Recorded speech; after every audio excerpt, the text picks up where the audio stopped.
वो दिन था 30 जून 1908 का। समय था 7:10 और जगह थी रशिया में मौजूद टुंगुस्का रिवर के किनारे की। उस दिन आसमान बिल्कुल साफ था और देखकर ऐसा बिल्कुल नहीं लग रहा था कि बहुत ही जल्द कुछ बड़ा होने वाला है। पर घड़ी का कांटा जैसे ही ठीक 7:14 पर पहुंचता है, वैसे ही अचानक से टुंगुस्का नदी के ऊपर एक बहुत ही बड़ा धमाका होता है। और ये धमाका कोई ऐसा वैसा धमाका नहीं था, क्योंकि इस धमाके के कारण न सिर्फ उस जगह पर बल्कि 2000 किलोमीटर में आने वाले सभी पेड़ पौधे, जिनकी तादाद करीबन 8 करोड़ से भी ज्यादा थी, वो टूटकर जमीन पर बिखर जाते हैं। साथ ही 60 किलोमीटर के रेडियस में जितने भी घर मौजूद थे, उनकी खिड़कियां, दरवाजे और घरों में रखे फर्नीचर पूरी तरीके से टूट जाते हैं। और लोगों की माने तो इस धमाके के कारण न सिर्फ रशिया में बल्कि पूरे यूरोप में इसके झटके को महसूस किया गया था। और रिपोर्ट की माने तो ये धमाका हिरोशिमा में हुए न्यूक्लियर अटैक से भी 1000 गुना ज्यादा था। और जो बात इसे मजेदार बनाती है वो ये है कि ये धमाका इंसानी इतिहास का सबसे बड़ा धमाका था। पर अभी आपके मन में ये ख्याल जरूर आ रहा होगा, वो असल वजह क्या होगी जिस कारण ये एक्सप्लोजन हुआ था। तो चलिए बिना वक्त को जाया करते हुए जानते हैं टुंगुस्का इवेंट का सच। अगर इस धमाके से कुछ वक्त पहले मौजूद आई विटनेसों की माने तो उनका कहना है कि धमाके से कुछ वक्त पहले आसमान बिल्कुल साफ था, पर अचानक से एक आग का गोला, जिसका साइज तकरीबन हमारे सूरज से 3 से 4 गुना बड़ा था, वो बहुत तेजी से धरती की ओर बढ़ता हुआ दिखाई देता है। और उनका ये भी कहना है कि ये आग का गोला हर थोड़ी देर में अपना रंग बदल रहा था। पर जब ये धरती से 6 किलोमीटर की ऊंचाई पर था, तब ये अचानक से फट जाता है। और इस एक्सप्लोजन के चलते आसमान को देखकर ऐसा लग रहा था कि आसमान 2 हिस्सों में बट गया हो। और सबसे बड़ी बात, इस धमाके से उस जगह पर 30 मेगाटन एनर्जी रिलीज हुई थी। इस वजह से 2000 किलोमीटर में आने वाले सभी पेड़ जलकर राख हो जाते हैं। और उनका ये भी कहना है कि जब वो दूर से इस चीज को देख रहे थे, तब एक्सप्लोजन के फोर्स के कारण वो भी अपनी जगह से बहुत दूर छिटक कर गिरे थे। और थोड़ी देर के अंदर ही पूरा इलाका काले बादल और धुएं से ढक गया था। पर ये कहा नहीं जा सकता था कि ये स्मोक जंगल में लगी आग की वजह से हुई थी कि धमाके के कारण।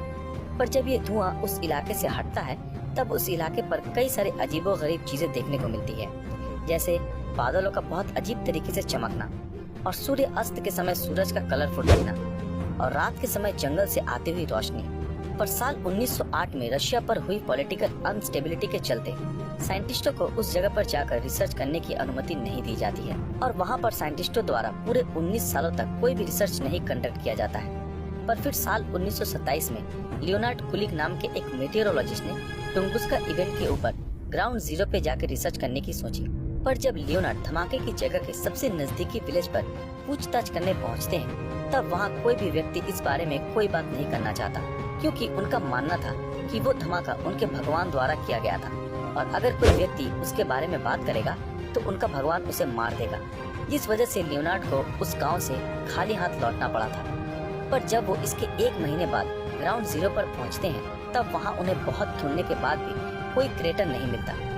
दरअसल क्रेटर एक प्रकार का गड्ढा होता है जो किसी एस्टेरॉयड के फटने या फिर एस्टेरॉयड के धरती से टकराने से बनता है। उनके लाख कोशिशों के बाद भी क्रेटर नहीं मिलता है, तब उन्हें आखिर में हार मानकर वापस लौटना पड़ता है। पर इतने बड़े धमाके के बाद कोई भी क्रेटर के नाम मिलने से हमारे साइंटिस्टों के लिए ये मामूली सा दिखने वाला धमाका बहुत बड़ा सवाल बन गया था। पर कुछ साइंटिस्ट हर बार की तरह इस धमाके के ऊपर अपना लॉजिक देते हुए अपनी अपनी थ्योरी सबके सामने रखते हैं और कहते हैं कि ये धमाका अर्थ के कोर में मौजूद मैग्नेटिक फील्ड के बदलने की वजह से हुआ था। और कईयों ने तो ये तक कह डाला कि जिस इलाके में ये धमाका हुआ था, वहाँ एक बहुत छोटा ब्लैक होल जैसा कुछ चीज दिखाई दिया था।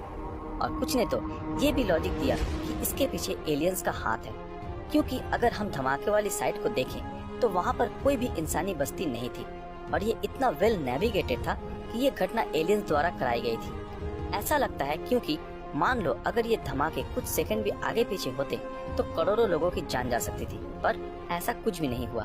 खैर, उस समय रोजाना ऐसे ही अलग अलग थ्योरीज आने लगी, पर कोई भी थ्योरी इस धमाके के सच को पूरी तरह से एक्सप्लेन ना कर सकी। पर साइंटिस्ट भी हार मानने वालों में से नहीं थे। वो हर साल वहाँ जाते और उस जगह की जाँच करते, और जब कुछ नहीं मिलता तो आखिर में वहाँ के एक सैंपल ले आते। और ऐसे ही साल 2013 तक चलता रहा। पर जब एक दिन national academy of science Ukraine की एक टीम साल 1978 में वहां से लाई हुई सैंपल की स्टडी कर रही थी, तब उन्हें फाइनली एक रॉक में एक मेटेरॉइड का टुकड़ा मिलता है और जब वो आगे की स्टडी करते हैं तब उन्हें पता चला मेटेरॉइड और क्रेटर बहुत बड़े रॉक के साथ मिल गया है और वहाँ जो क्रेटर धमाके से बना था वो बहुत छोटा था, इसलिए वो इतने रिसर्च के बाद भी उसे ढूंढा नहीं जा सका। और फाइनली धमाके के पूरे 95 साल बाद टुंगुस्का इवेंट की मिस्ट्री सॉल्व होती है। पर गाइस, इस मिस्ट्री के सॉल्व की खुशी में क्या हम इस वीडियो पर 21,000 लाइक हिट कर सकते हैं? और अगर आप लोगों को इस तरह के और भी इंटरेस्टिंग इवेंट्स को जानना है तो हमें कमेंट में जरूर बताएं। क्या आपने हमारे फेसबुक पेज ब्रीदिंग नॉलेज को फॉलो किया है? अगर नहीं किया तो अभी तुरंत कर लें। तो फिर मिलते हैं आपके साथ अगले